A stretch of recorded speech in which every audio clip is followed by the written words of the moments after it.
वसिष्ठमैत्रावरुणकौण्डिन्यत्रयाश्रेय प्रबलान्विता वसिष्ठगोत्रोद्भवस्य अखिलाण्डकोटिब्रह्माण्डनायकस्य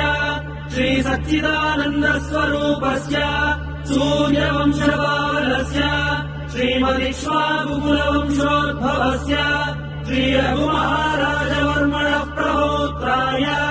अजमहाराजवर्मणः पौत्राय दशरथमहाराजवर्मणः पुत्राय चक्रवर्ति सार्वभौमाय श्रीमहाविष्णु अवतारभूताय भरतखण्ड आत्मस्वरूपाय श्रीपट्टाभिरामचन्द्र स्वामिने श्रीरामचन्द्रम् सीता लक्ष्मण भरत शत्रुघ्न सहित सदा